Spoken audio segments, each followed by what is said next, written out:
Texas. He interned at the University of Minnesota, University of Michigan, where it sounds like he did quite a bit of washing, and the US Olympic Training Center in Chula Vista, California. And he's worked with over 20 sports and a variety of athletes ranging between collegiate, professional, and Olympic. And today, Mike's going to present on the application of isometrics and its versatility as a tool, but we'll also discuss the potential of pitfalls if misused or misunderstood. And without any further ado, over to you, Mike. Appreciate the intro, Ben. Let me share my screen. Sorry, and one quick reminder, guys. Any questions that you have, please chuck it into the chat function as we go, and we'll get those after the 15-minute preso. Sorry, Mike. No, you're good. And sorry, it's still fresh in my mind, but Kent, you are insane in the best way for 27 Ironmans. That's absolutely ridiculous.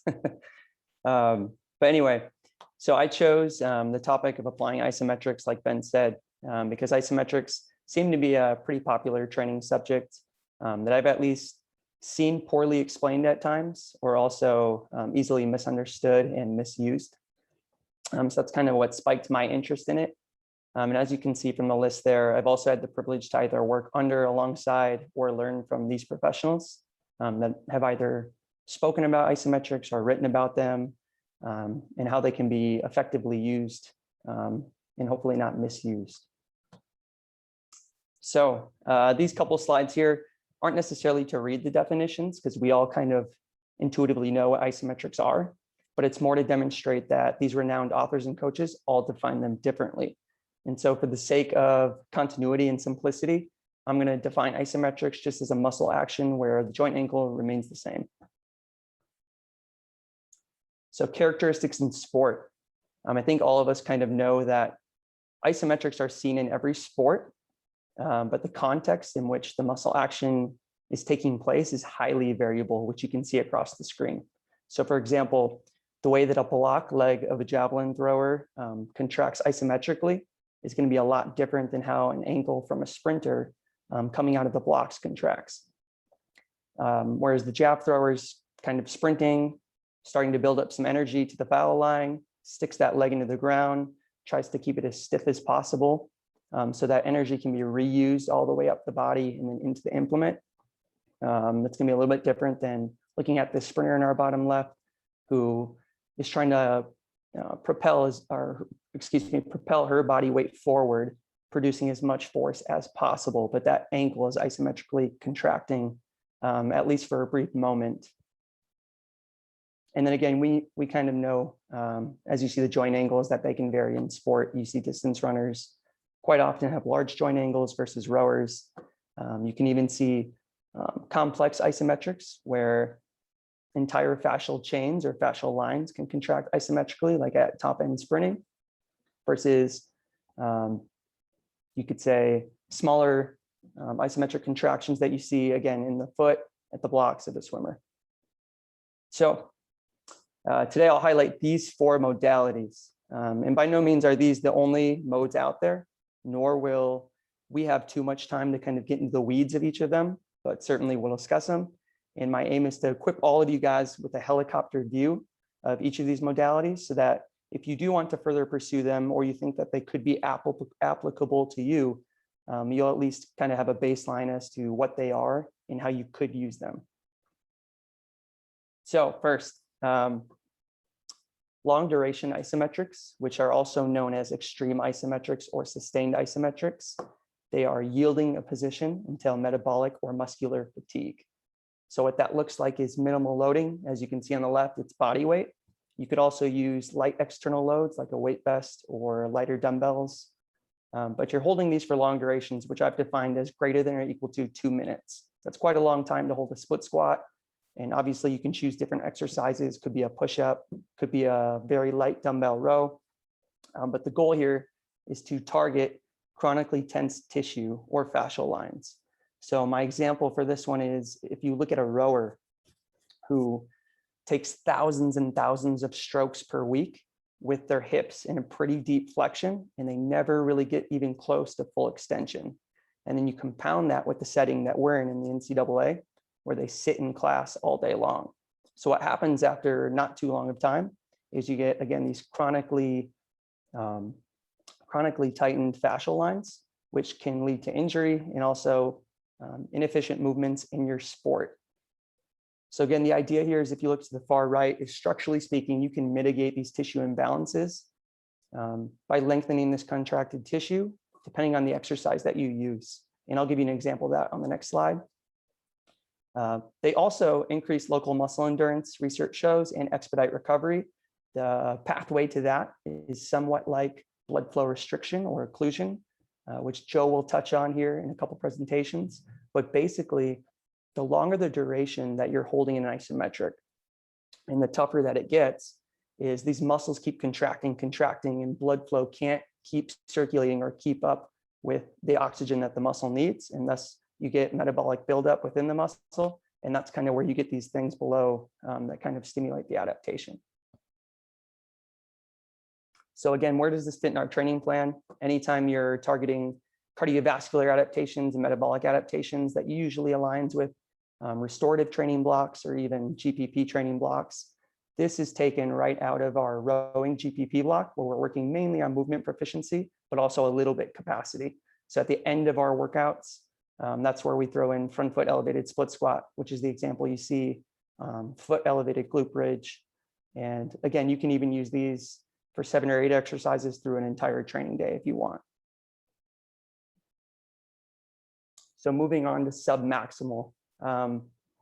I've just kind of arbitrarily defined this as yielding a position with submaximal loads prior to metabolic and muscular fatigue. So what you get is a moderate to high effort with moderate duration. And just for the sake of it, I defined the duration at 20 to 60 seconds. Certainly you could go 70 seconds or 15. It obviously depends how you manipulate the variables. And just for the sake of being able to apply it, roughly 50 to 70% of someone's relative max.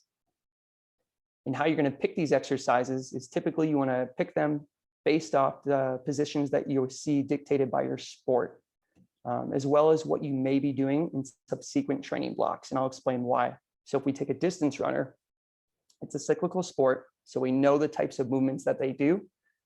You can perform isometrics using some types of these movements, as well as if you know you're going to back squat with a distance runner, which may not be specific to the movements they do, but you back squat for whatever reasons you want. You can kind of set that up ahead of time by using 30-second isometrics or 45-second isometrics to put them in those positions, whether it be a goblet squat or a lighter back squat. So that way, again, looking at the left side of the screen here, you can expedite the learning process. And how does that happen? Again, speaking of Cal Dietz, he has postulated that you can increase myelination, although I would warn everyone that if you ever listen to Cal Dietz, you should be skeptical. Not that it's a bad thing, but he likes to put a lot of things out there, kind of see what sticks. But research does show that 50% of your maximal voluntary isometric contraction can increase motor control. And that's, I believe, with a minimum of 30-second isometrics. So again, kind of fits into our puzzle here. And I already talked about you can yield desired positions. So literally seeing an athlete hold a goblet squat, you can tell them you need to be a little bit lower, a little bit higher. You can move them around so that they can feel the position. And then additionally, you're going to get a stronger aerobic system. And again, how much you push intensity or even duration is going to dictate how much adaptation you get, especially structurally speaking with stronger tissue. As you push 65 to 70% relative training max, that's where you're going to start to see that increased shift in force velocity curve. We'll talk about kind of the angles at which that makes a difference, and an increase in tendon pliability, which again may or may not align with what you want with your athletes, which if we have time at the end, we'll briefly kind of talk about that. So this example is actually our women's swim team just finished their 3rd week of their off season. They just finished NCAAs a month ago, and this is exactly what they did on day 1. So you have a few exercises that are based off of positions they may see in the pool or as close that we can get, but also exercises that I know we're going to set up further down the line. So we're going to hold these 30-second isos to hopefully expedite that learning process, as well as still getting structural adaptations. So maximal loading. This is just withstanding near maximum external forces. It's an incredibly taxing method, if you will, both muscularly and on the nervous system. Hence the short duration of less than or equal to 10 seconds. Certainly you could flirt with 12 seconds, but the point is you want to keep this duration pretty short. And I would guess that athletes are going to dictate that by probably experiencing muscular failure. So the idea here is for when you pick exercises, you want the joint angle to correspond to positions where you see the greatest physical demands in sport. And that's right from Verkhoshansky out of his special strength training text. And that's where the 5 to 10 degrees of transfer comes in. So our example could be an ice hockey player. They experience their greatest demands and their greatest forces with relatively deep knee flexion and hip flexion. So a safety bar split squat that you see on the left here is probably going to be a pretty good exercise, assuming that they're getting into those positions to yield those forces. I'm going to actually start from the right. You're going to get pretty big structural adaptations. You're going to get a lot stronger as you would in any maximal strength block, as well as more robust tissue. And you can kind of see the reasons there. Again, you just want to try to make sure that we're getting stronger in those positions that are actually applicable in sport. And you can actually increase fascicle length using maximal strength isometrics, which can play a pretty big role with regards to trying to prevent injury in certain sports.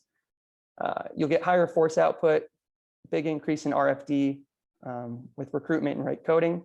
But one thing that kind of gets maybe swept under the rug is anytime you do highly difficult isometric with high external loads, you're definitely going to get a huge, strong cardiovascular effect or adaptation. So what happens is, because you're holding these positions essentially at all your might, is the cardiac tissue undergoes hypertrophy because the blood pressure is so high, as well as your vascular tissue. So what you get is an increase in stroke volume after a couple of weeks, which in turn can decrease your heart rate to stay at the same cardiac output.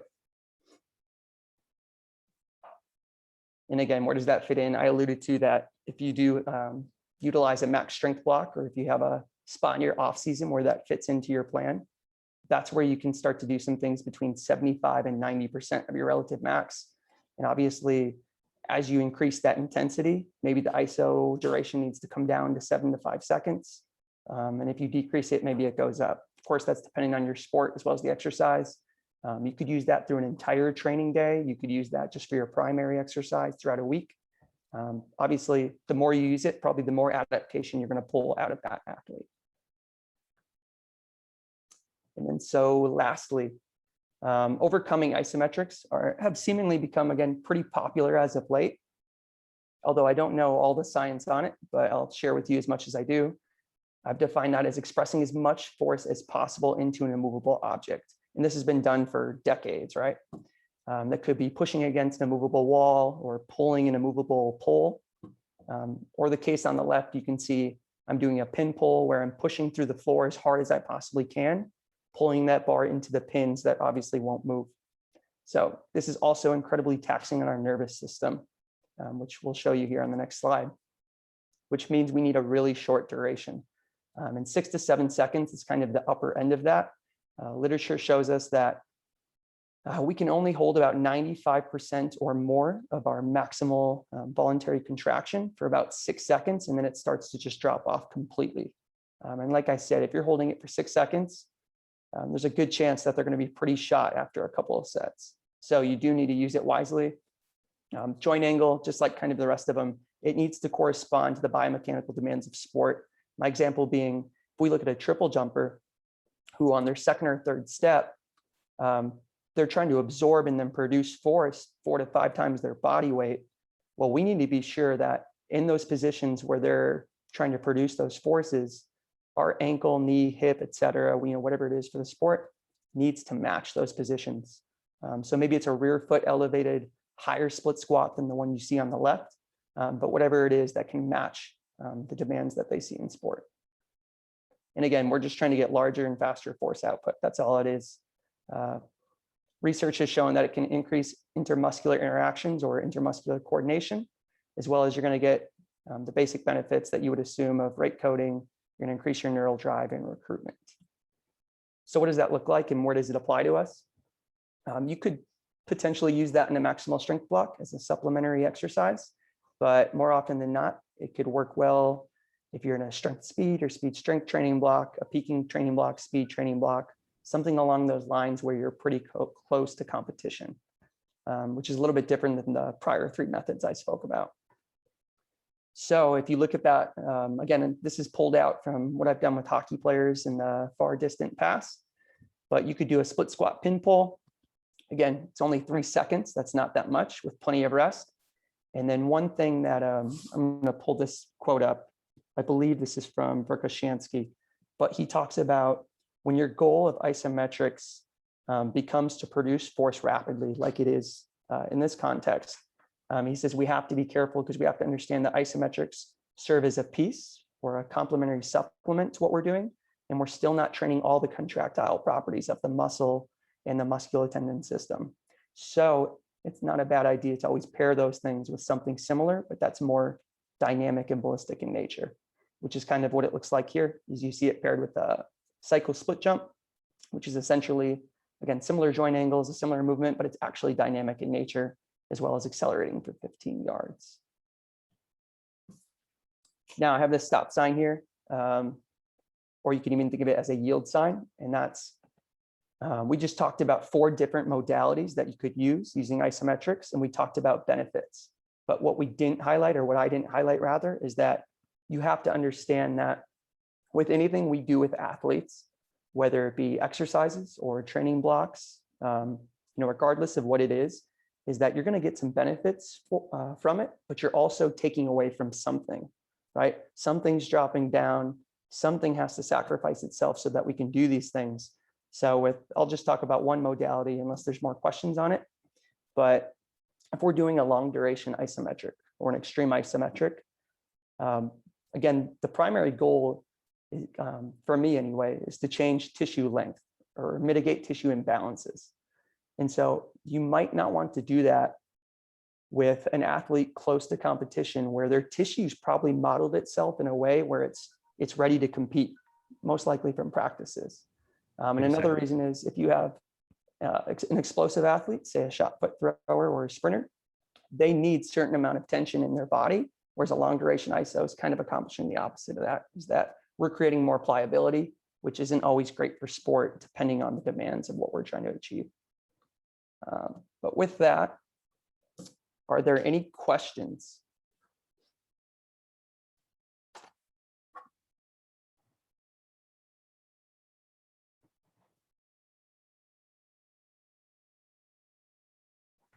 Sorry, I can see one in the chat here for you, Mike, so I'll ask that on behalf of James. And he said, thanks, Mike. Like that rowing example, James works with the rowing program here at SASI. What kind of adaptations, outcomes have you achieved utilizing that kind of isometric hold with your athletes? Do the athletes see the benefit in using this kind of exercise? Yeah, sorry, with regards to which mode of isometrics? All of them, or? I'll hand that over to you, James. Hey, yeah, just that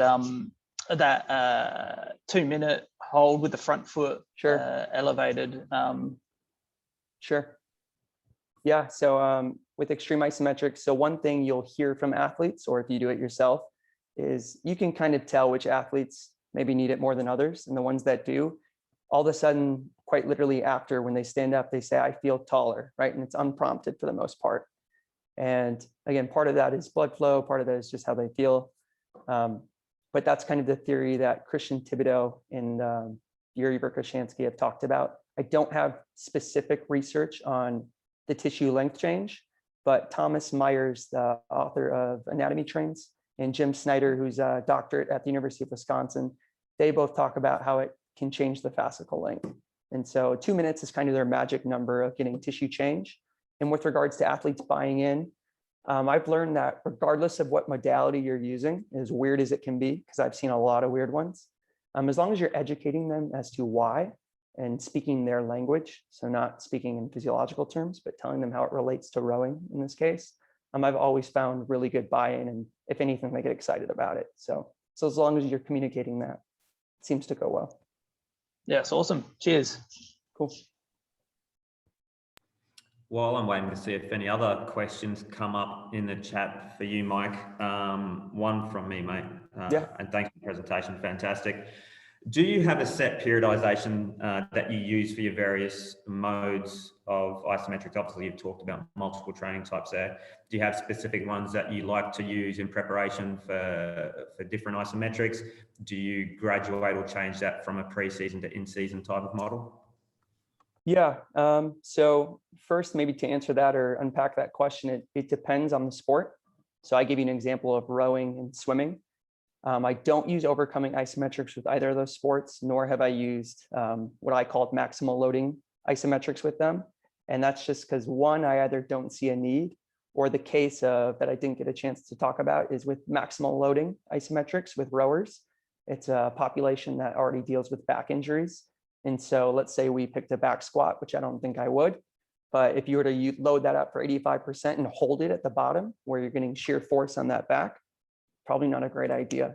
So I would say it depends on the sport as far as how I periodize it.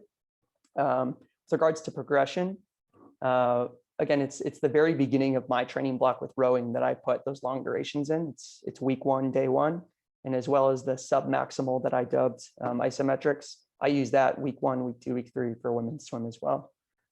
Progression, there's not a whole lot with regards to duration. I start at 2 minutes for the long duration, move up a little bit.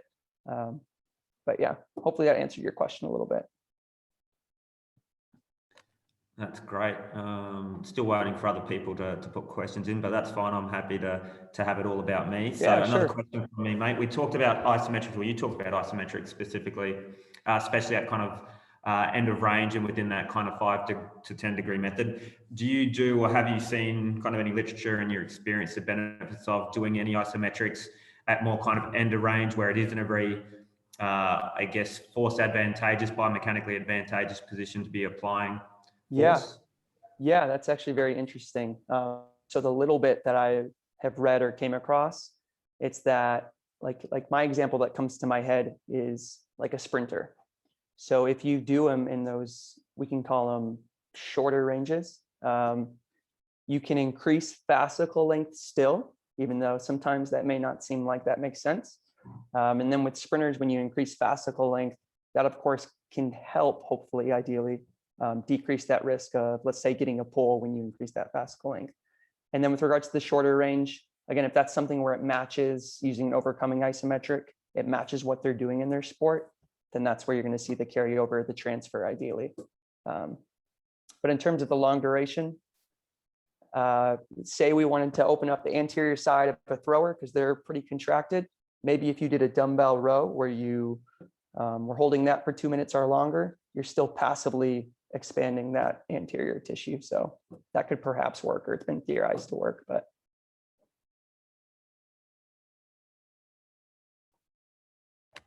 That's great. Thanks, Mike. Well, it looks like you're off the hook, mate, Cool. because no one else is throwing any other questions at you. So a very big thank you. Great, insightful presentation into isometrics. And I'm sure by the sounds of that, you could talk about that stuff for hours. So we might get that chance. I don't know. I think I was at my limit. All righty. So with that, Ben, sorry, mate. I was trying to type there, but I'm like Craig. I'm old school. I'm only a one-finger typer, so I couldn't get it in quick enough. Mike, I just had a question for you.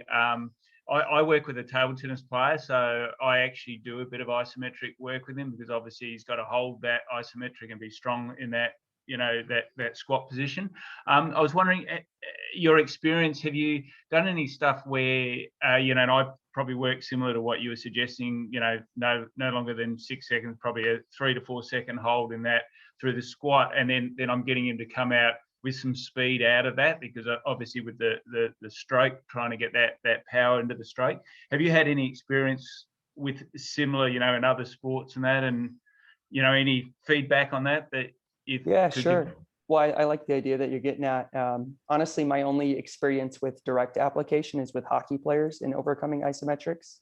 And that's kind of just what we did. We stuck to 3 to 5 seconds, and we tried to make sure we paired it with a more rapid dynamic movement. And again, it's just kind of based off of theory. So, and it makes sense to me as far as addressing other contractile properties, but. Okay, cool. Thanks, mate. Yeah. Great. All right. Well, from there, I think we might say thanks to Mike and then hello to Joe. So to give a quick background on Joe, Joe's from Detroit, Michigan initially. He graduated from Eastern Michigan and went into the Marine Corps as a second lieutenant in 2011. In 2018, he left with the intention to become a strength coach and began interning at the University of Texas that same year. In 2019, he was hired on full-time at the University of Texas. In 2020, he graduated from Denver University with a master's in sports coaching, specializing in strength and conditioning. And over the past year and a half, has come across some interesting methods of using blood flow restriction. And it took him down a deep rabbit hole where he's been using a lot of his free time reading research on the subject. So his presentation, he's prepared some of his findings from searching through that and some personal experience of using these methods. Over to you, Joe. Thanks, Ben. So I'm going to go ahead and share my screen here. Can everybody hear me fine? Perfect. Thanks, Joe. Okay, awesome. Okay, so this is my presentation on alternate methods to BFR training.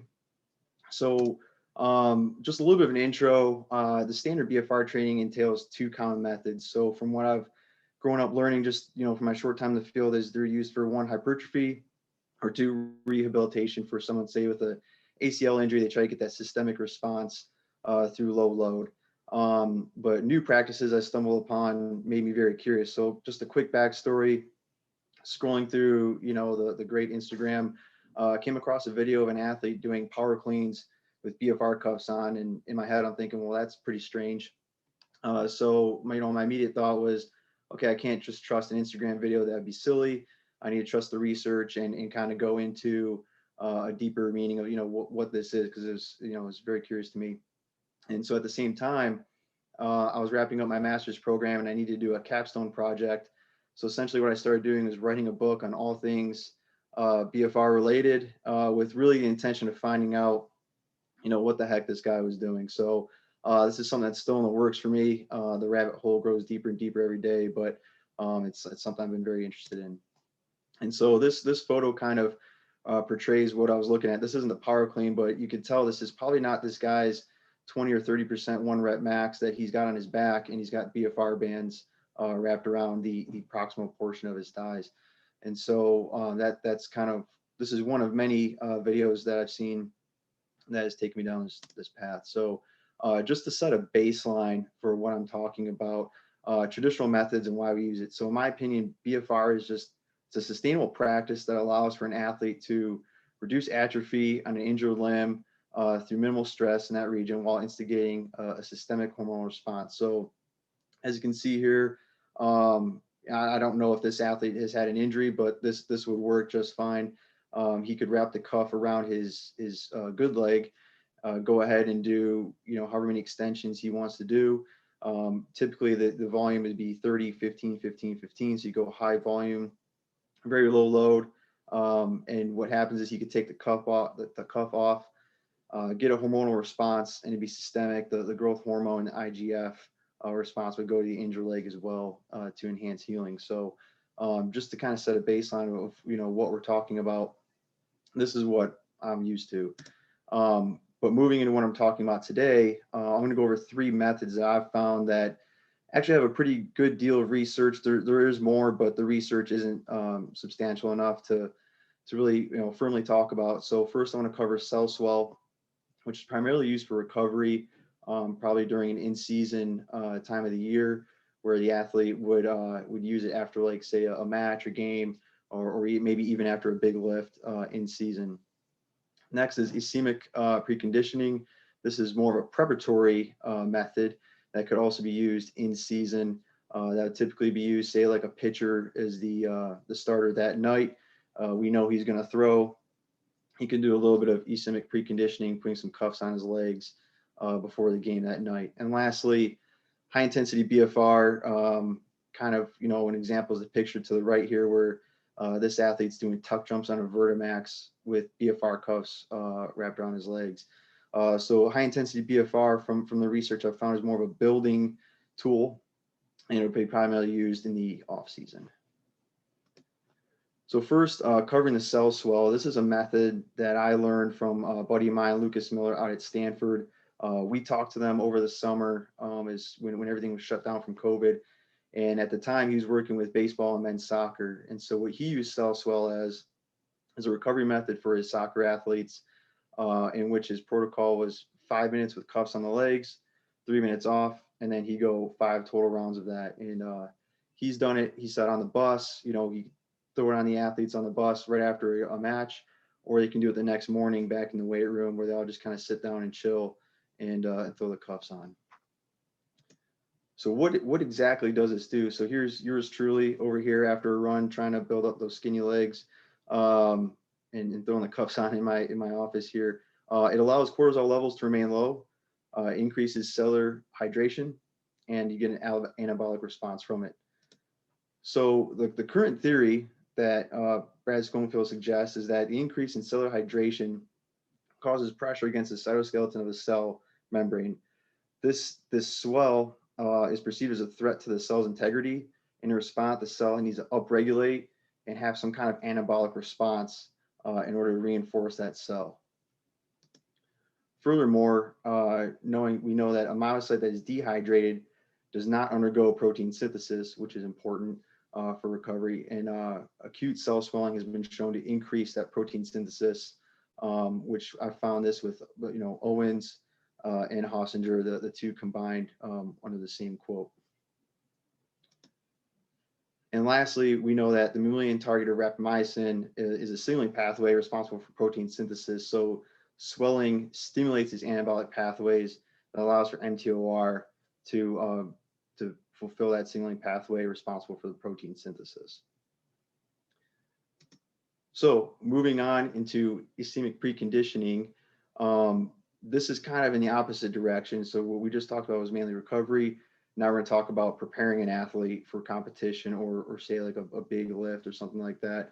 And typically what this is just a physiological adaptation gained through BFR or some other occlusion method, which is used to better prepare our tissue for high intensity efforts and competition. So the two are very, very similar.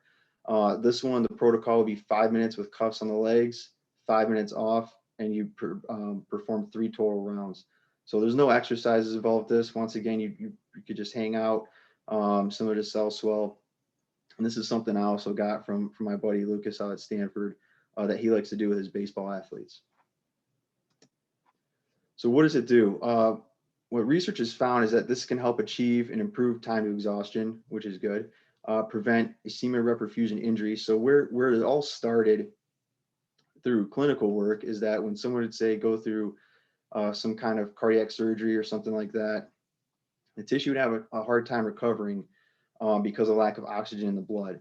So what they found was that with an Ischemic Preconditioning, they were able to prepare that muscle tissue for what was to come, and that way it could kind of resist the adverse metabolic effects that was going to happen from the surgery. So with Ischemia Reperfusion, what they're talking about here is ischemia is taking away that oxygen and reperfusion is adding it back in. And somewhere along that process, there could have been injury, or there was injury for patients. So what they did was they took this thought process and applied it to sports where we can render tissue more resistant to adverse metabolic effects in high intensity exercise.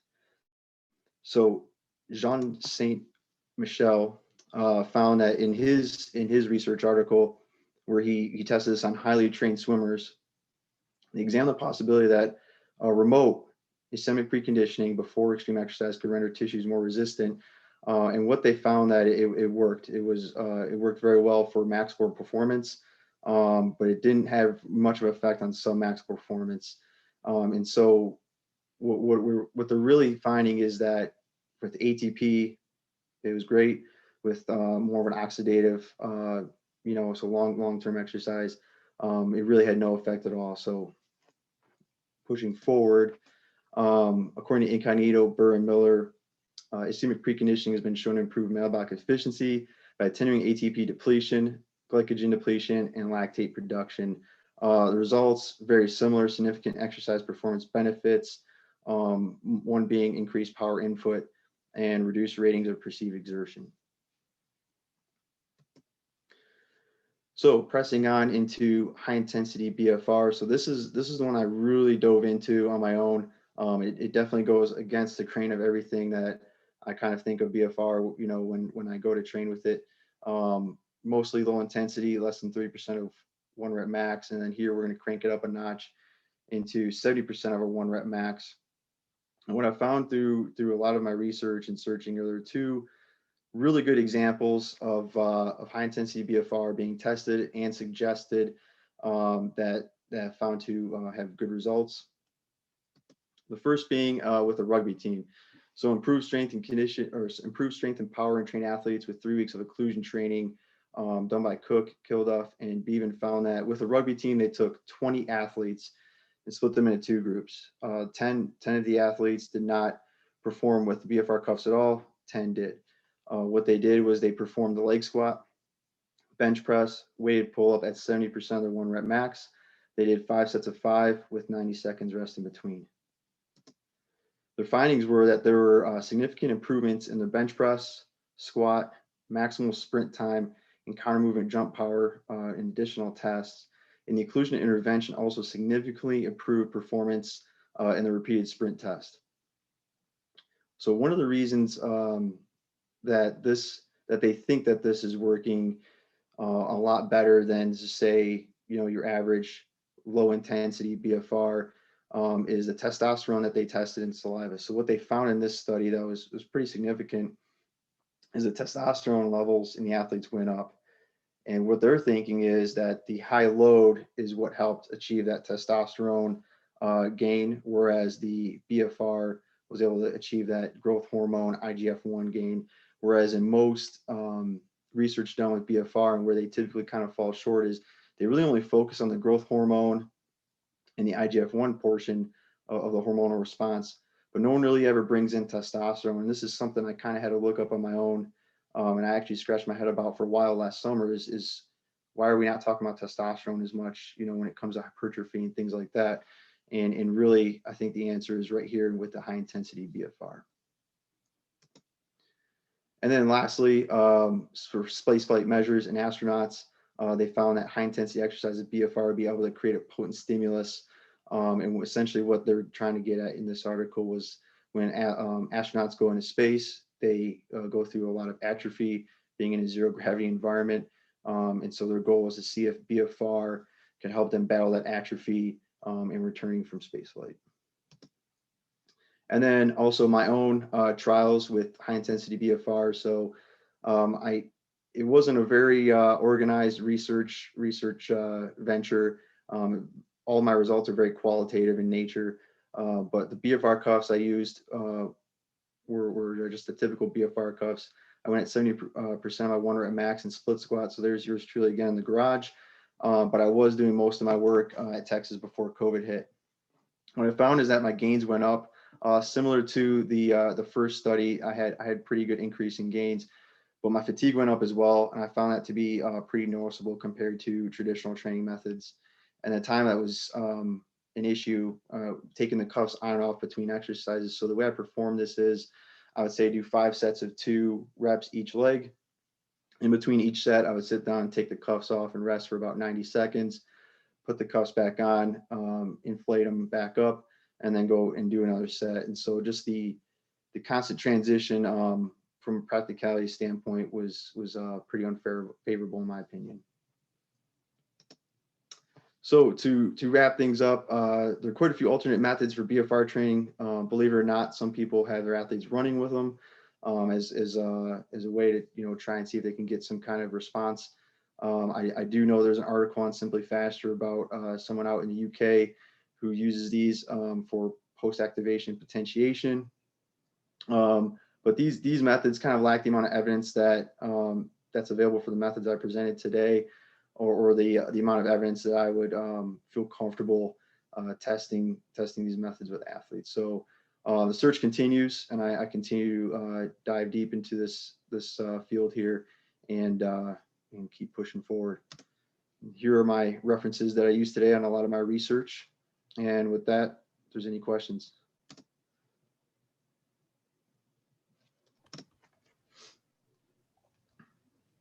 Awesome. Thanks for that, Joe.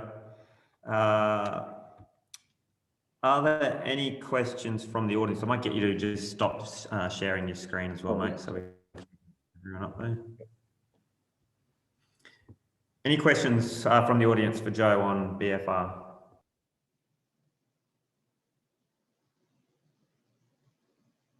All right, Craig. Yeah, Joe, thanks. Really useful presentation. Been doing the similar sort of thing with some of my athletes using the BFR for a conditioning response in the ischemic lactate tolerance endurance sort of area. One of my athletes has had a response with some swelling. Have you come across any research that sort of has linked the BFR with any sustained post-use swelling, like without any real long-term effect, but just that there is a, basically like a muscle pump that's prolonged for hours or even nearly a full day after doing it. So again, it's not common, but I've had athletes respond with some sort of swelling response. Have you seen anything to do with that?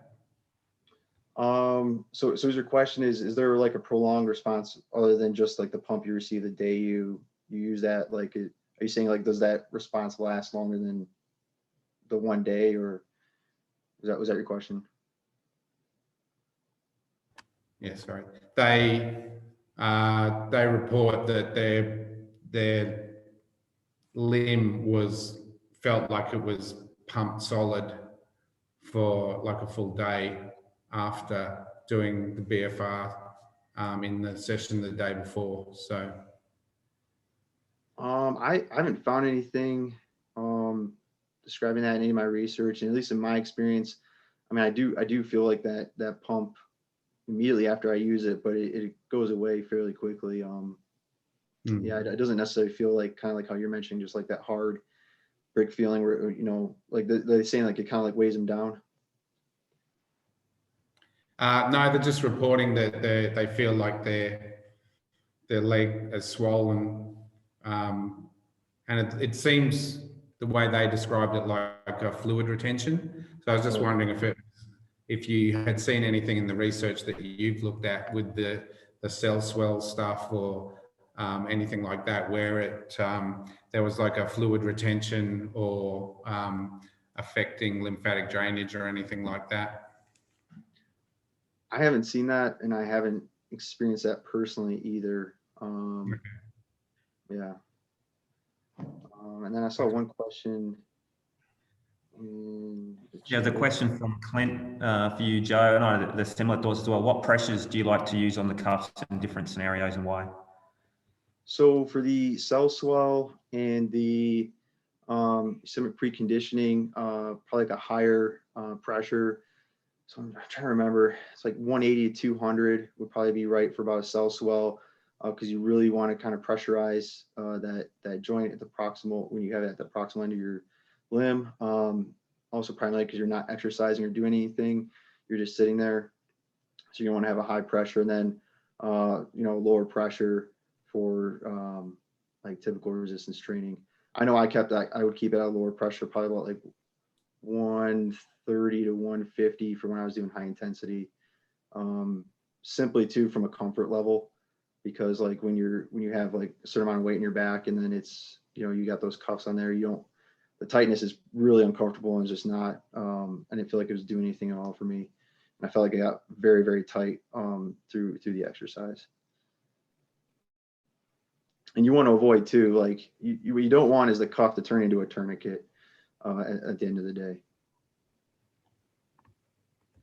Great, thanks. And I might hand over to Scott. I think he's got one more question, and then we can leave it there and move on to the next presentation. Scotty. Yeah, thanks, Joe. Fantastic presentation, and it's a rabbit hole of an area. I think it's a great way to sum it up. A couple of questions, and I haven't looked at this for a while, and obviously you're up to speed. When some of the study design where they compare training at sort of higher loads of 1 RM with the cuff and without the cuff, and you talked about the Christian Cook example, I'm just wondering, and this is probably for the wider group as well. When you're doing a lift with cuffs and without cuffs, would it be fair to assume that your 1RM when you've got the cuffs on would be lower than your 1RM without the cuff? No. So you think you can achieve the same 1 rep max whether you've got the cuffs on or not? Oh, sorry. No. So they base their 1 rep max off of their non-cuff. So that was it. I see what you're saying. No, so across the board, they all went off of their 1 rep max with no cuffs, and then one group proceeded to wear cuffs. Yeah. So the group that's training with the cuffs is training at a higher percentage of their 1 rep max than the group that doesn't have the cuffs on, because I'm assuming your 1 rep max, if we did a 1RM test with the cuffs on, you'd get a lower score or a lower weight than if you were doing it without the cuffs. Would that be a reasonable assumption?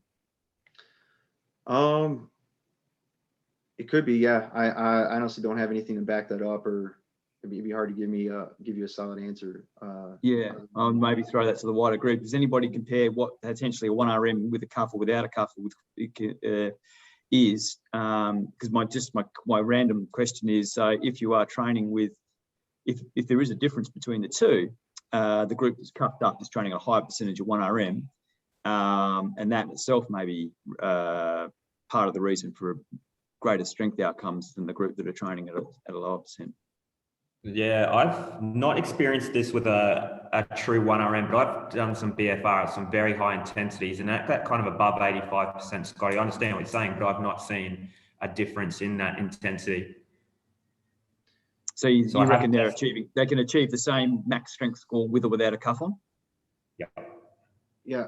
From my personal experience, I mean, the cuffs didn't really impede my ability. I didn't really feel that the lifts were any harder or easier, but the just the fact that the cuffs were on, I was obviously getting that pump and everything, so that the cuffs would become pretty tight. But I didn't feel that they impeded my ability to hit 70%, whether they're on or off.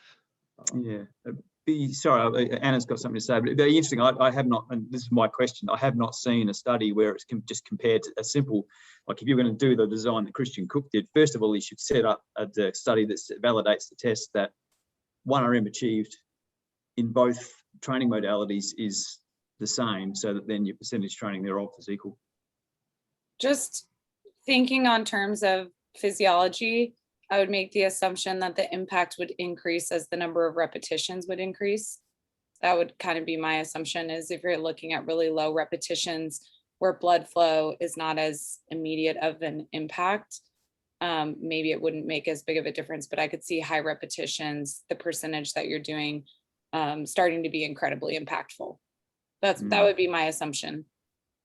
Yeah, I would agree with you, Anna. And I mean, then it ties into, well, how many attempts till you achieve your 1RM, and that can all have a big difference. So I just think there's a grain of curiosity there about how these training loads are set and whether they are actually equal between being cuffed and non-cuffed. And in addition, the question before about the pressure of the cuff, you've got different impacts upon the location. So classic example for most use is around the thigh or the upper thigh, but depending on where you locate that, if you put it in the mid thigh and it's a pretty high pressure, you can actually start to change the muscle function itself, because you are impeding its ability to shorten. Whereas further up and closer to, if it's a more proximal area, it's probably easier to move through. So I just throw a caution to it with all of these studies that there are probably some devils in the detail about location, pressure, width of the cuff.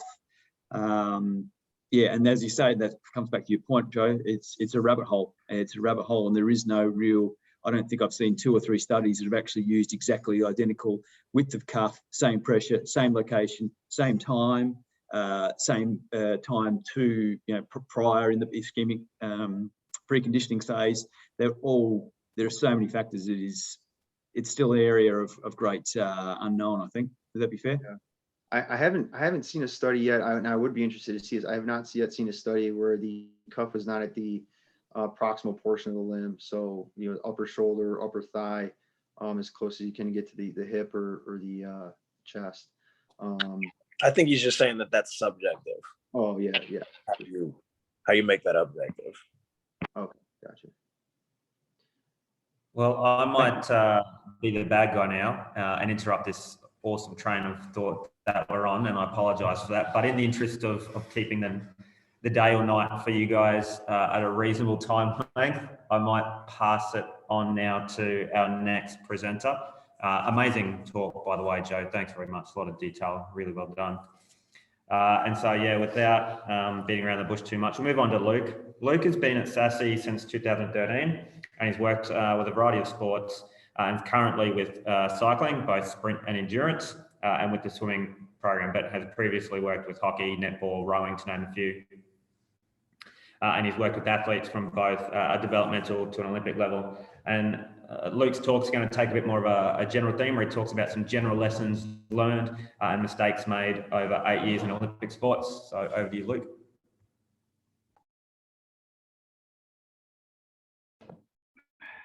Thanks, Ben. I thought I was going after Craig, so just give me 2 seconds to find my actual slides so I can get started.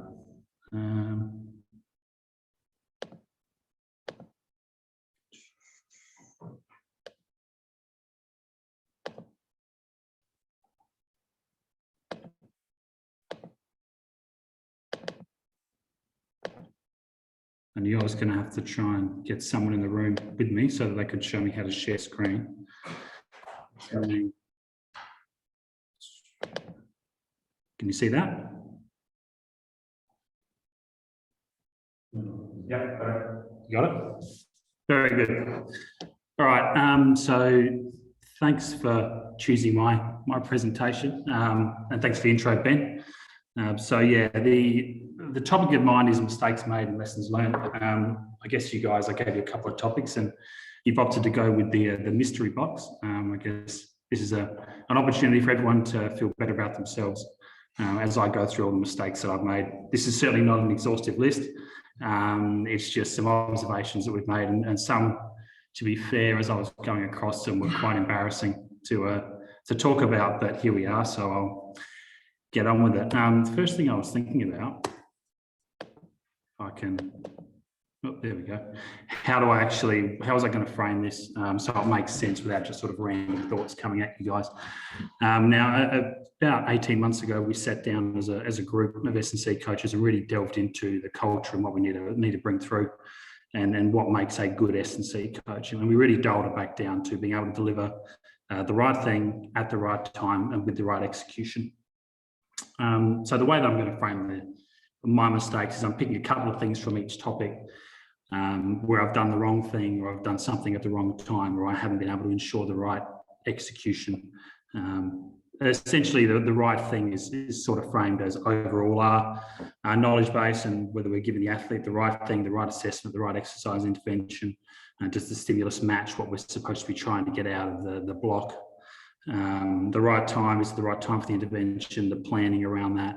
Are we actually, is it a developmental athlete where it doesn't really make sense to do this right now, even though the stimulus might match what we're trying to look after, and tapering and things like that. And then the right execution being really the on gym floor coaching, and are we executing, the athletes executing what we needed to execute in the way that we need them to get the outcome that we're looking at. So we'll start off with the wrong thing. First off, we'll look at a hockey athlete. So this is young Mickey, the picture there, and essentially the mission for her was to try and get her onto the Junior World Cup team. It's a bit of a stepping stone to get into a national program, and we'd really sat down as this being our key athlete. Can we make it, push her into this selected side? The weakness was repeatability.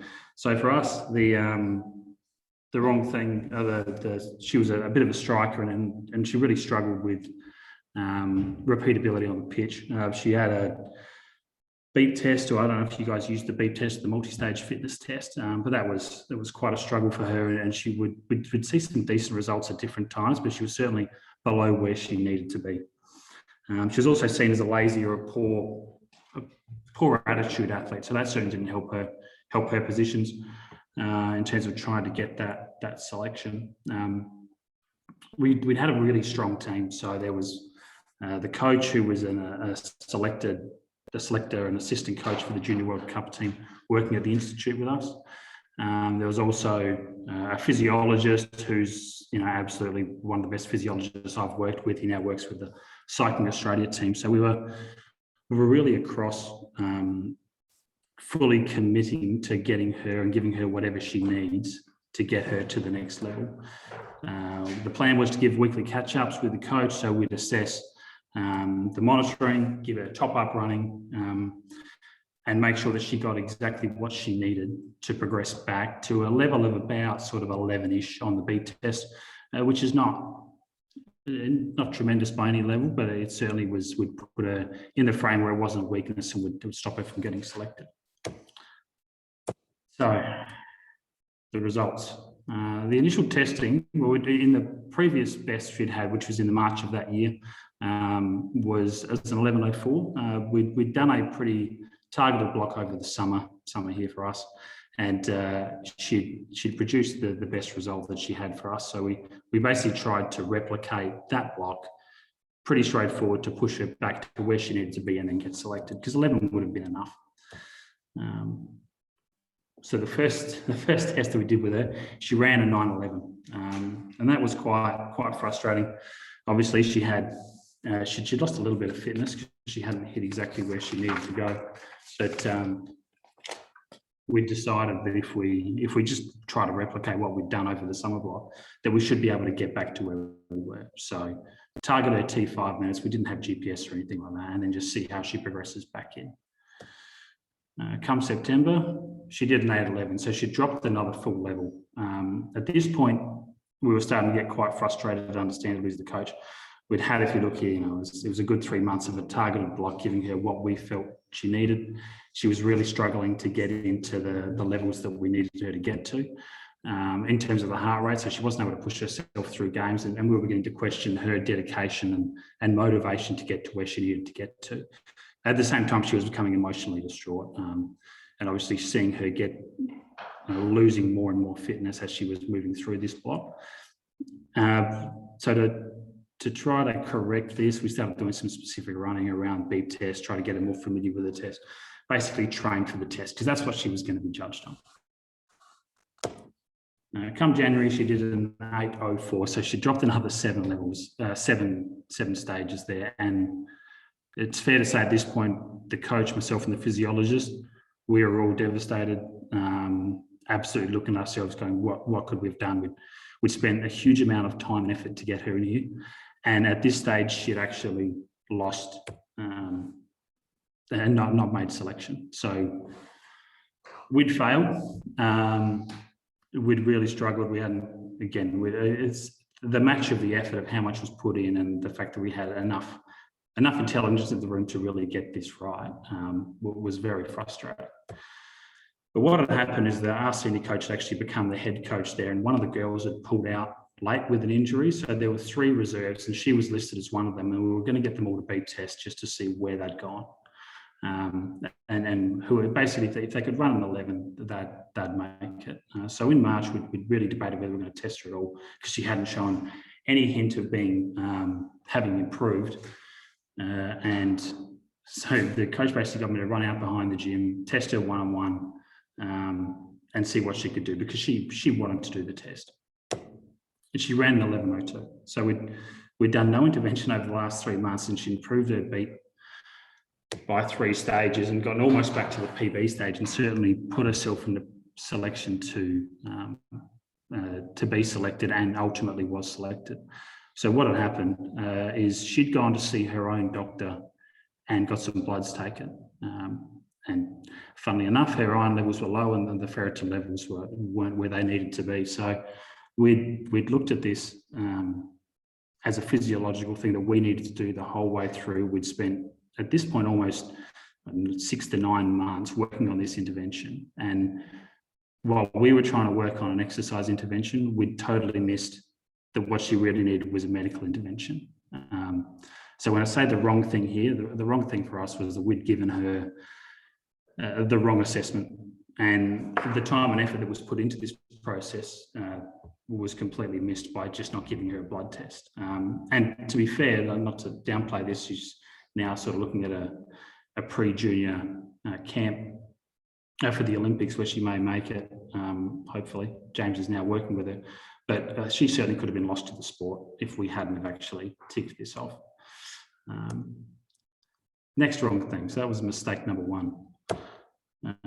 And this is not so much a wrong thing, this is just my progression of how I've prescribed loads to athletes over time. I spend a lot of time now with sprint cycling, and as with most, I've started off with all the textbook stuff. We'd gone through the percentage 1RM and trying to, I guess, prescribe that, give the specific loads to the athletes as they walk in the gym. They know exactly what they're supposed to lift. What this had come to for me was we end up having a lot of arguments, as especially with the sprint cycling group had come in with completely different levels of fatigue each time. It was quite hard to read where they would get to. And what they could lift. And I found myself, them feeling like they were failing within the session because I'd already had the numbers written down that I was then trying to adjust.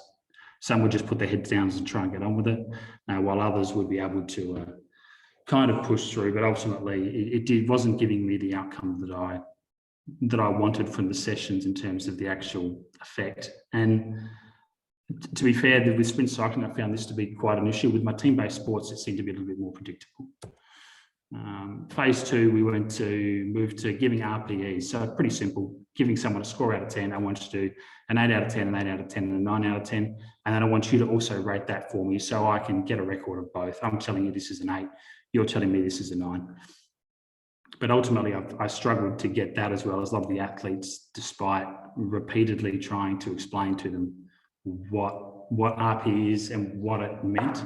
They would still get just a little bit too keen and end up overshooting what they wanted. And like I would turn around and see someone buried under a squat, and then they'd write that down as an 8. And it's like, well, clearly that wasn't an 8, because you wouldn't be there with 150 kilos on the pins if it was. So that moved into the Poliquin Effect for me. I went to a course a few years ago with Charles Poliquin, rest in peace. He'd really talked about watching bar velocity super closely to be able to make the adjustments within session. We'd moved into Team Builder, and we've now got the ability to more cleanly, I guess, prescribe loads within that. So generally now I'm giving guys a couple of sets to begin each set, and I'm just watching very, very closely and trying to get a gauge and conversations with the athletes on what they can do at the time within the realm of what we're sort of looking at. Ultimately, the next phase, maybe gym away. Do we get to the point where I'm just using velocity brackets on things, so that takes a little bit of that guesswork out of it? There it is. I'm a bit wary of giving that with developmental athletes because they've got a little bit too focused on the numbers and not really focusing on the cues that we're looking to do or being able to move properly. Wrong time. So this is really about the taper. And the first thing I talk about is juniors versus seniors. So there's a couple of levels to this. And again, I'll focus a little bit on sprint cycling, but I've had a habit of historically trying to taper juniors, especially in our institute system where we're kind of feeding into a national program, like we're tapering seniors. And one, I have not seen that work consistently. The amount of times I'd see a junior, it might be like a 6-week taper, a 4-week taper for a senior, and then we'd try and replicate a 4 or 6-week lighter phase leading to competition for a junior. And we're talking senior junior being, a 16, 17, 18-year-old versus a 21, 22, 23-year-old, or older, obviously. And the amount of times I've seen someone go to a competition about a month or 2 months out, especially within sprint cycling, where they'll do a flying 200 time, which is similar sort of times to a 100-meter sprint. So if you're doing sub 10, you're really nailing that, versus Ben's just giving me the 2-minute hour. So yeah, and basically we haven't seen that continue to replicate through. So the juniors just don't kick to another level when we drop the load out. The other thing with those two is that the junior versus the senior is that the junior really couldn't it's not the requirement for them at the moment to actually try and get through we're losing too much training time as they progress through, versus the seniors now trying to perform at the moment, and we may not need as much development time. I'll skip through these individual responses. Some are going to respond differently to other. We have some guys that work on a 4-day taper. Some guys will work on a 4-week taper. It depends on what we've seen. And in-tune coaches can work quite well as well. So being on top with them and trying to speed this up. Talk a little bit about downhill running. So this was just me trying to implement an eccentric cycling overload during a taper phase. We'd seen some positive adaptations that have come through for the national program. Good changes in pronation angle, some hypertrophy benefits as well, and in terms of fascicle length, and us trying to replicate what those guys were doing on an eccentric bike with our crew. We ended up doing backwards downhill running with a cycling group that, as you can imagine, are not great athletes. We basically had 4 start the intervention and 3 made it through. So in terms of the wrong time, downhill running, doing some eccentric load stuff made sense, but with our athlete at that time as a novel stimulus close to competition was just a bit of a ridiculous thing to do. Wrong execution. So this is 2 athletes, athlete A and athlete B. As you can see across the bottom there, this is between 16.5 years through to about 18.5 years. These are 2 decent athletes that were both sort of going through the juniors and leading up through the sprint pathway. And they'd progress. You can see athlete A there. That's the guy that I was judging myself on. He had improved by 8 kilos of lean mass over that time. And I was really asleep at the wheel watching the other guy. He'd been getting stronger and faster, but he hadn't been increasing lean mass. And I hadn't held him accountable enough with his own intensity within the gym to be able to produce things particularly well and be able to push himself to the next level, as the national team was really starting to look at a guy that was this small and go, I'm not sure that he can produce enough force to actually compete at a senior level. We did a specific intervention after this, and ultimately he advanced up, but then he retired pretty quick because he realized he wasn't going to make it to where he got to or where it was needed. Wrong execution. This is quite simple, overcoaching. I remember sitting with Ben initially and going, this is my last little thing, Ben, so I'll stop after this. I remember beginning with Ben and sitting there trying to coach the cleans with my athletes, and he was alongside me as a senior coach that had employed me, and I just needed to tell the athlete every single little thing that they were doing wrong. And the athletes got so frustrated and really started hating coming to gym because I felt that I needed to justify my knowledge the whole time, as opposed to sitting back and going, you know what, there's a couple of positives here. The pull's getting a little bit better, the shrugs in, are we working on 1 or 2 things? Can we just nail that and turn things into a positive session? Different athletes require different coaching strategies. I've got a couple of athletes that absolutely hate being shown anything that may be a common fault that I'd be looking at. The classic do this, don't do this from John Wooden. I've got one athlete who hates it so much that he actually tells me off at showing someone else what might be a common fault. So understanding my coaching requirements as I'm giving to other guys. Random learnings, we can skip through that. Summary, give the right thing at the right time with the right execution.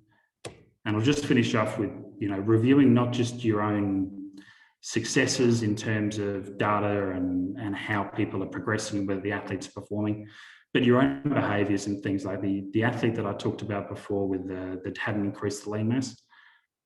It's easy to say that he's a lazy athlete and that, he's trying to hide from me and he's not just pushing himself. But I didn't give him the right stuff that he needed, and I didn't hold him accountable. So the opportunity to actually really sit back and go, what do I need to do better, or what can I do better, and how can I, become better as a coach is a key take home for me. Okay, sorry, I was a little bit rushed. Anyway, there's a lot going on there, so any questions? All right, so because Luke spoke too long, we've only got 3 minutes for questions. No questions in the comment section yet. I've got one. Why did we hire him? I guess one quick question from me, Luke. Your first example, I guess essentially looking at whether working on a physiological adaptation, or should we be considering a health/medical intervention? How do we do that differently? You know, how can we improve or not have a miss like that as an SNC coach? I'm sure, you know, at least probably 50% of the people sitting on the Zoom will probably been in a similar situation, might not be even ever known. Yeah, look, I think for us, do you want to just mute that, Ben? I think for us, yeah, I think with swimming, we do blood tests very regularly. But to me, it's are we doing an intervention that we know that should make sense and should create a positive adaptation? And is it just not happening? Especially if we've got a whole group where we're looking at a cross section of data where we've got 10 or 12 athletes and everyone's improving, but one person is not, and we're seeing that they are complying to the training. To step back and just tick those boxes off and go, let's just make sure it's not something that's outside of our control that we really need to work on. So with the swimmers, we constantly look at vitamin D because they spend so much time inside, but they're religious with it a little bit more well-financed, I guess, to be able to get such tests done. But yeah, I think it's when it's really an outlier that just doesn't make sense. Clearing that off is a definite thing to not worry about. Is a big one. I think it's certainly what I'd do again. 100% agree. I mean, it's easy when we're working with a larger cohort of athletes. Perhaps you've got a pool of data with people responding the way you assume to a given stimulus, and one person being an outlier or not. It gets even harder as we get to the pointy level, and perhaps you've only got a very small cohort. Donnie, I saw your question. Did I only lose any support or trust over mistakes from? I've been pretty lucky. I think a lot of those mistakes were probably further into the relationship. So we'd seen enough positive changes where the coach knew the rationale for what we were doing and why we were doing it, and we were doing things very collectively as a group. So it was kind of a one in, all in together. The downhill running example, which is certainly one we'd be, why the hell is that S&C coach doing that? Was somewhat coach driven. So I was more trying to facilitate what the coach was wanting to do. We've run out of time. I was going to try and handball to Scotty to talk about some of the actual findings he found from the eccentric bike stuff. But we'd had a coach that had been in that environment and then came to us and was like, this is what we're doing in the national program. Let's try and do that. And I really needed to be. I was the one that suggested that we'll downhill run in front. We're not getting the same hip angle that we're required for a bike. So maybe if we ran backwards downhill, that you would get a better, more relevant hip angle.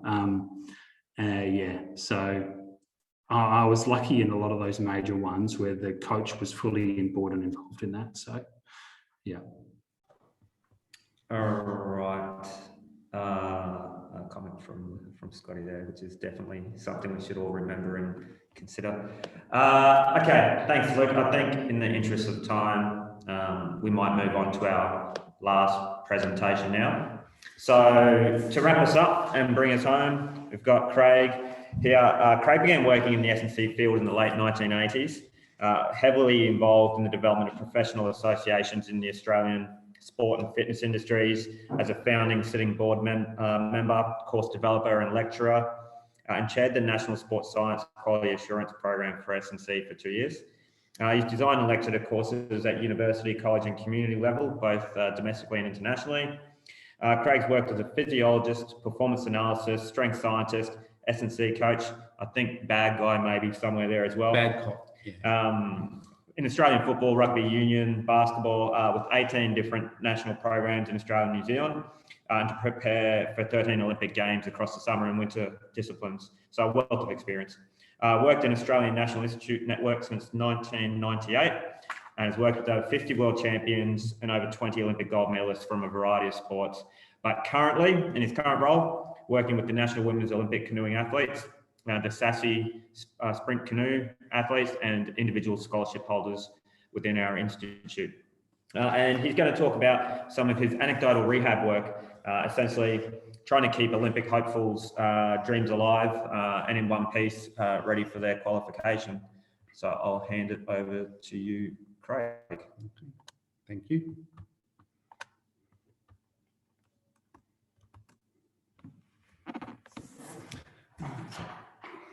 Going.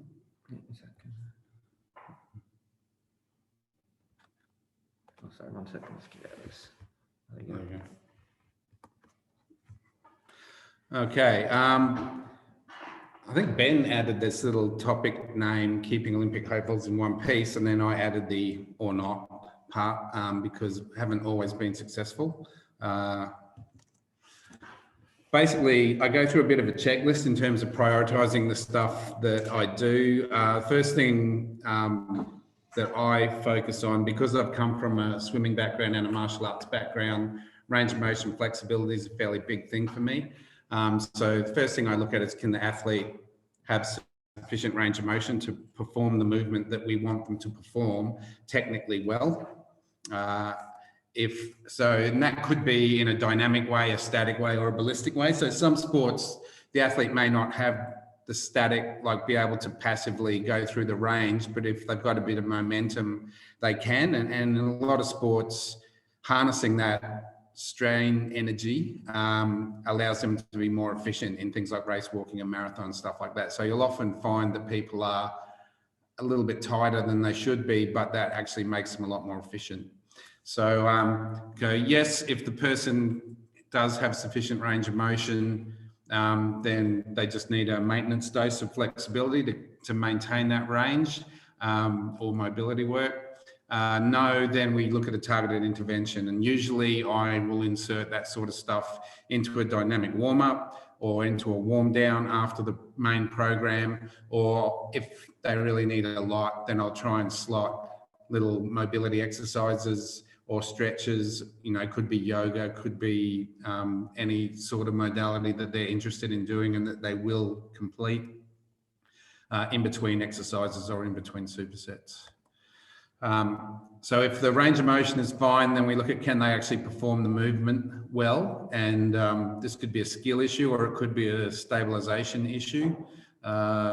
If yes, then maintenance dose. If no, then we need a targeted intervention. And depending on whether it's a skill issue or a stability issue, it might be the skill coach who needs to intervene and focus on that, or it might be more my role. Or generally what happens is it's a combination of the two of us trying to reinforce the same themes through their technical training as well as in their strength conditioning training. Can they maintain the technique under load? So then when you start applying resistance, does the technique break down? And if so, then it's a strength issue, and we need to look at strengthening those stabilizing muscles, or may even be prime movers.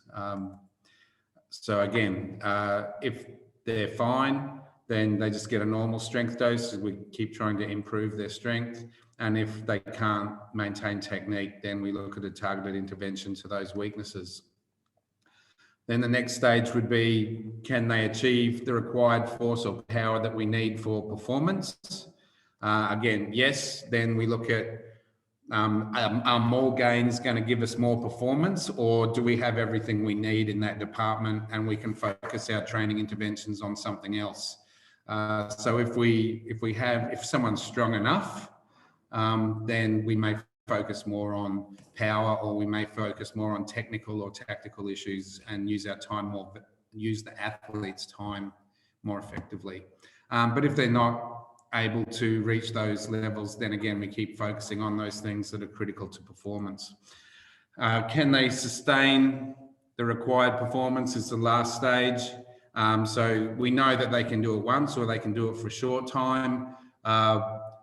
Can they keep it up for the length of time that they need for their event?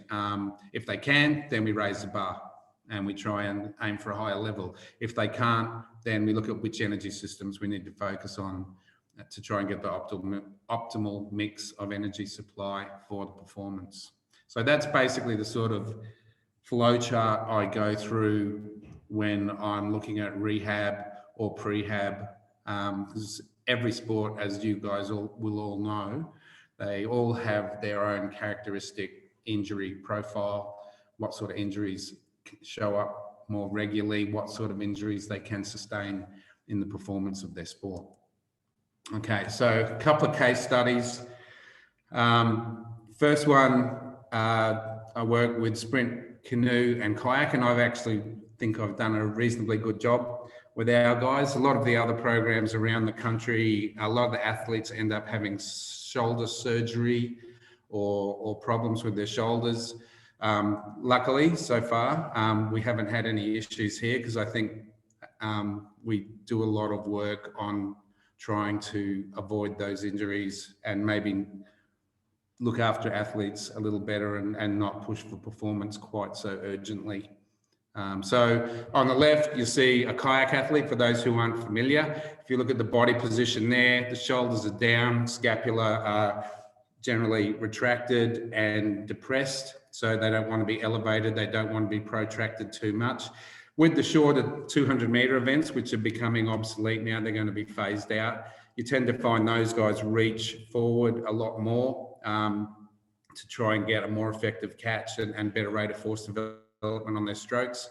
But the textbook technique that most of the coaches are looking for in the model that we're teaching through the Australian system is that they have a fairly tall posture with their shoulders down.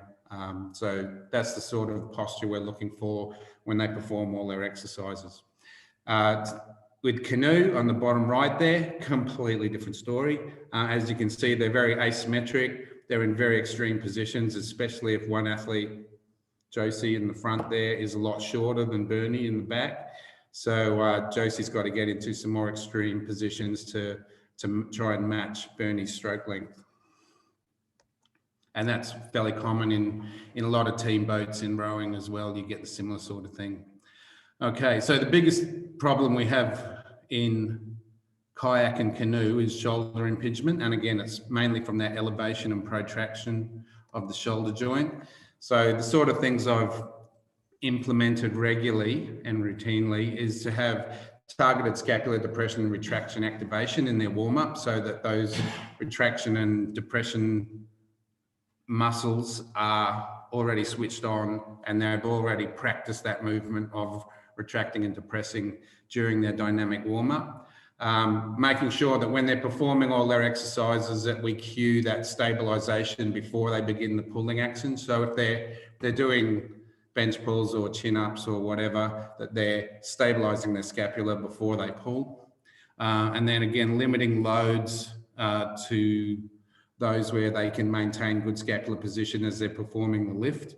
And it's really common, especially with the female athletes and the smaller male athletes or athletes with really long limbs, when they come into the program, that in doing something like bench press, you normally find as soon as they start to lift any kind of reasonable load, the shoulders start to pop up around their ears and they can't stabilize the scapula. So I generally have to, when athletes first come into the program, go back to basics a bit and hold them back in those lifts until their stabilizers can catch up with the muscles generating the main force. Loaded range of motion exercises in the warm down with scapular stabilization, and we stretch and try and get some relaxation in the muscles which protract and elevate in the warm down. Well, the other big thing is the push-pull ratio. Trying to keep the pull exercises stronger than the push, which is research has shown has a protective effect on the shoulders. Problem you have is that the bench press gains, for example, it improves about 3 times faster than say bench pull, which is the opposing movement. And so I do 3 times as much pulling as I do pressing in the program to try and make up for that. Lifting or paddling posture, trunk flexion. So we're looking at doing full range exercises. They should be leaning slightly forward in the boat. So we need to make sure that they're hinging at the hip and keeping that tall posture rather than flexing in the lumbar spine because they will be rotating a lot. Kayak is all about rotation. So cueing the appropriate lumbar, thoracic and scapular positions while they're lifting in those positions. And I often get the athletes to lift, say do a bench press with their feet in the air so that they're in that flexed hip position. And again, limiting loads so that they can maintain the correct posture. And the big thing in canoe is asymmetries. Because they're a one-sided sport, they will develop asymmetries. And if those asymmetries get too big, then we start to get problems with their necks, problems with their backs. So I do a lot of compensatory sets. So if they're always pushing with their left arm, we do extra single arm sets pushing with their right arm to try and even things up. If they're always pulling with their right arm, then we do a lot of extra sets compensating for that. Okay, so with kayak, I've been successful in not having any injuries from that impingement stuff for 8 years now. So that's been pretty successful. This is case study number 2, is one of my favorite athletes. She's great to work with, but she's very creative in coming up with injuries that no one else on the planet has ever had before. So, for example, last year, she managed to dislocate her sternoclavicular joint, which is normally an impact injury, but she did it from overuse, and no one had ever seen that before. So we sort of looked at her pitching technique and identified some issues with her pitching technique, which probably caused it. So we had to rest, reduce inflammation. There was some immobilization to let the joint tighten up again. And then we had to repattern her whole pitching technique from scratch. So we worked with a physio who's worked with softball for a long time and had worked with this athlete for a long time.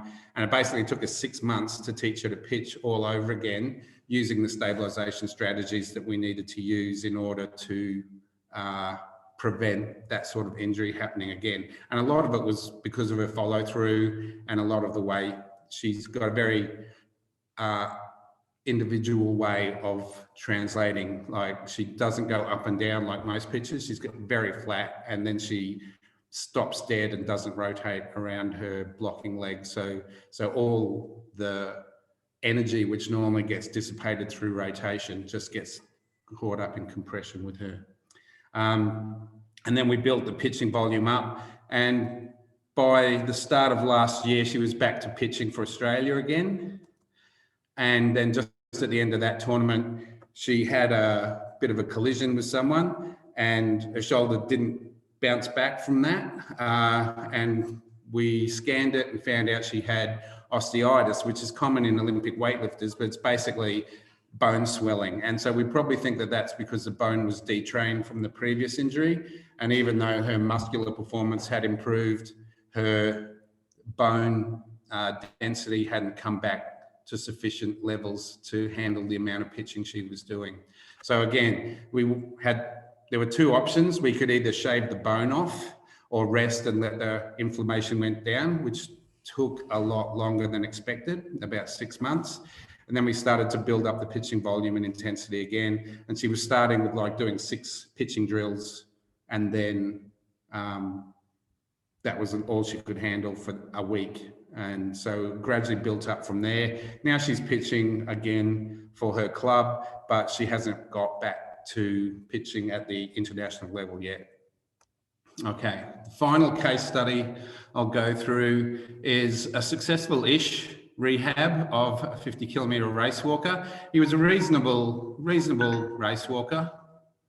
The problem was he had, in the last 3.5 years, 3 proximal hamstring tendinopathies, 2 distal hamstring tendinopathies, a couple of tears, and a tendon tear. And the main problems were that the biomechanics of his walking put a huge amount of stress on hamstring, especially at the origin of the hamstring, which is where most of the problems were. And that's common with race walkers. His program was mostly volume driven and didn't have a lot of intensity. They were continuously chasing short-term results to try and qualify for Worlds and qualify for Olympics in order to maintain his classification and keep his support going. So what was happening that he wasn't getting enough race-specific reconditioning after each injury, and his technical model would fall apart as he got fatigued. So he would be fine at the first part of a training session, like they did some biomechanical analysis before and after training sessions, and his technical model was fine at the start, but it was compromised at the end of the training session. So the fatigue was causing him to develop some unhealthy issues, but they had no issues running or in the gym. It was only with walking. So the approach that I used was to throw the kitchen sink at him because he was one of our most valuable athletes. And so I used working on increasing his range of motion just through normal stretching, through yoga, through eccentric loading, as well as focusing on big anatomical blocks to build up his hamstring strength and then strengthen it again. Unilateral and bilateral loading, supramaximal eccentric loading, sort of lift up with 2 legs and lower with 1. Plyometrics that were focusing on his hamstring, and maximal isometric loading in the catch position and the foot strike positions. I also did high intensity race pace treadmill efforts in the gym, both uphill and downhill, to try and get him some race pace conditioning. The technical coach, however, had a really volume driven model. He wanted to build sessions up to 40 kilometers and to try and qualify for events so that the athlete was the same, like his income was dependent on his performance. So he needed to qualify for events to maintain his income.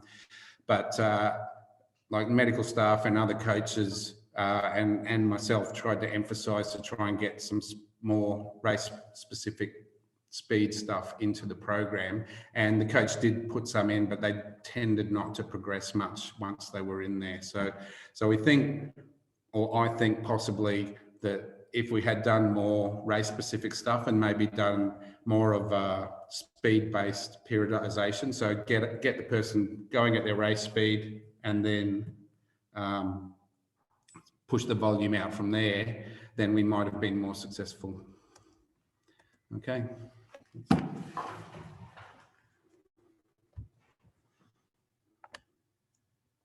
Awesome. Sorry, coming back into screenshot. Thanks, Craig. Looking to see if there's any questions there for Craig. Have we got anything there, guys? Or is everyone asleep? One question from me, actually, very specific question, I guess, when you're talking about your paddling athletes, and you talked about your pushing versus pulling, obviously with the pushing increasing a lot faster, so you attempted to get 3 times the volume for the pulling. How did you go about that? Did you set what your target volume was that you wanted for your pushing, then just scaled your pulling up 3 times, or was it a bit more of a give and take? Like I started off the program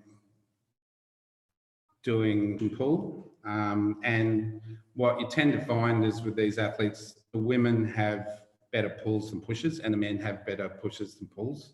But because we had a lot of the 200 athletes at the start, those guys were pushing much bigger weights and they progressed much faster in the bench press type movements than they did in any of the pulls. So the chin up, like the vertical pulls were about half the speed of the bench. They were faster than the horizontal pulls, but the horizontal pulls were the ones that balance up the muscles from pushing. So because the impingement was a big issue in kayak, and because I come from a swimming background and it's a big issue in swimming as well, and I sort of knew the strategies that we used in swimming to combat that, I just tried to keep that balance the same. So I kept cranking up the amount of back work we did to try and get even progression from the groups. And so by getting to about 3 times the amount of work that we do in pulling than we do in pushing, we'll maintain a fairly balanced development of the pushing and pulling. So. Awesome. Looks like you had a question come up from Mike there. Was it challenging collaborating with the speed walking coach, given the different approaches in RTP, and how do you navigate those different? Well, sort of in our system, the coach is king to a certain extent. And because it's not an in-house coach, like in the coach, we have in-house programs, and the IAP program that I work with, most of the coaches are external. So with the in-house coaches, you get a chance to spend a lot of time and build good relationships. And so you build trust and they're willing to back you, and you deliver results, and so they're there with you as it happens, so they understand the whole process. With the external coaches, some you click with and some you don't. So, I mean, I made suggestions, but in the end, that guy's the coach. The athlete trusts that person to be their coach. So you can express your opinion and put it into the mix, but if that coach comes up with a decision that you don't want to, or that you don't necessarily agree with, then you have to give the coach what they want. So that's how our system works. But at the same time, you may be trying to collect more evidence to try and do a better sales job on that coach, that what is happening might not be the best way to do things. But it's a bit hard with an N of 1 to get a lot of evidence, especially when the guy's already won medals at 3 Olympics. So it's, yeah. Another question there from Joe. When compensating for the shoulders for your athletes in canoe, where do you draw the line on those compensations? Do you feel that some of those asymmetries are what makes them successful? Definitely the asymmetry, if it's stable, if it's not problematic, can be valuable. So for example, our coach, who is also a canoeist, and I used to be his strength and conditioning coach, never had any problems with asymmetries. And so his philosophy is that you don't need to correct it. Whereas the athletes that I have, when they get too asymmetrical, we start getting issues. And when I correct those asymmetries, those issues go away. So with the particular athletes we have, they're sensitive to those asymmetries. Whereas another athlete might be completely fine. Like you see tennis players with one massive arm and one little arm, and they don't have any issues. But, you know, in archers and other sports that are asymmetric, those asymmetries can result in a scoliosis. And when you've got an asymmetric spine and you're rotating, then it can be really problematic. So some athletes can get away with it, some can't. You've just got to deal with it if they can't. So maybe a final question. Oh, there's a couple actually there. So there from Donnie, on your shoulder interventions, how do you sequence shoulder work, frequency, type of movements, volume intensities around practice loads? Well, pretty much the dynamic warm-up, most of the injury prevention is in the dynamic warm-up, and then they do another injury prevention block after the program. So, and then if there's an athlete which has more specific needs, I'll do more specific stuff. So for example, with the canoe girls at the moment, they've had some problems with their hip flexibility because the type of technique they're learning has a lot of really complex pelvic movements, and they're not necessarily flexible enough to do that freely yet. So we're doing a lot of extra hip mobility stuff in between exercises during their main program. Now that sort of comes in and out as needed. So it sort of monitor those things and talk to the athletes a lot and see how they're feeling. With the previous coach, he was very one size fits all. You do this work, this is how you do it, this is how you win a gold medal, there's no negotiation. And the athletes were in pain all the time. So with the new coach, he's much more open to adaptation and working around the athlete's needs. So with our current athletes and the current coach, we're a lot more flexible in how we structure the training and how they are able to fit that into their lives. Melissa, reading yours, do you have a final question? You can feel free to unmute yourself if you've got a final. No, you're all good. All right, I can see that shaking there. All right. Communicating mechanics in sport with Ren. Well, I'm lucky that athlete is really smart, and so she understands all that. She's actually was doing honors in toxicology. Like she's a very intelligent athlete, and she coaches pitching, so she understands a lot of the mechanics of the pitching action. And we've also had biomechanists with the national team go through and analyze all the techniques of our pitchers. So our pitchers have a fairly good understanding of what they do and how they do it. So we can talk at a reasonably high level with them. And we've also, the physio that's working with that pitcher has worked with her since she was a young girl and has worked with softball. So she has a really good knowledge of that athlete and a really good relationship, and also has a really good knowledge of softball. So we were able to, and she's one of the leading physios here. So we were able to talk at a really high level with that athlete, and there are other athletes we probably would have had a lot more trouble going through this process because they wouldn't have been able, they wouldn't have been able to understand at the same level, and they wouldn't have been able to implement at the same level as this athlete did. She was actually fantastic the way she went through the process, and very patient, frustrated, but she followed the process. So it was really good. Awesome. Well, guys, it's your last chance for any final questions, or you're going to have to hold your peace until we schedule any other catch up. Or like I said again, like I hope people feel free to use this as an opportunity to have individual catch ups if they want. Donnie? Well, I just had one thing. Oh, sorry, 1 sec, Donnie. Can you hear me? You'll have to ask it again because I turned down my speaker. Go for it, mate.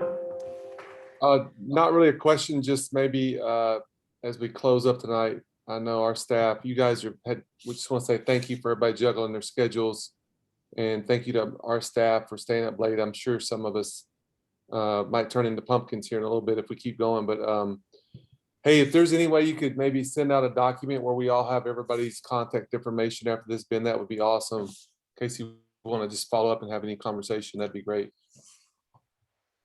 For sure. I'm more than happy to do that. All right, so I might wrap it up then, guys, and start with the thank you. So again, firstly, thank you for everyone for giving up their time. You know, I'll second what Donnie said. To everyone here in Adelaide and to everyone over there in Austin, it's ridiculous how hard it is to get kind of 16, 17 people together at the same time for a couple of hours. But I really appreciate the time that everyone's given up. You know, it means a lot to me, who kind of saw this as a bit of an opportunity to get two great groups together. And, you know, with the couple of hours of changing daylight saving at your end and our end, it made this second session even more challenging, but we got there, so thank you. I'd like to thank the presenters again, Mike and Joe, Luke and Craig, giving up your time to put something like that together. And you can see that you put time into it because they were just quality works. I really appreciate that again. I'm sure everyone here that listened to that did as well. And finally, a big thank you to Donnie for helping organise it from the other end, and to Anna as well for organising Zoom. You know, I'd like to think I make technology work, but having other people do that stuff so seamlessly makes this easy. So thank you again. So finally, the wrap up. I get to know what next. Like Donnie said, it'd be great to get the contact information for everyone out there. So if you feel like you want to reach out on any topics that you've kind of heard over the last two sessions, or maybe anything else in particular, then you'll feel free to do that because you'll have their details. And again, I'd like to get any feedback from these sessions that you've got. Donnie, if you feel free to collect it on your end, that would be awesome. And then finally, I've got a few ideas in the pipeline for where things like this could potentially go in the future, but I won't float them now. You know, I'll give us time to A, kind of digest what we've gone through, and then B, maybe think about, our end where we'd like it to go. But I might be in touch with Donnie, in the coming weeks, months, and we'll see if there's anything that can work for both groups. So again, final thank you from me. Thanks for staying up late, everyone in Austin. Really appreciate it. And I look forward to keeping in touch. Thank you very much, guys. Very valuable. Thanks.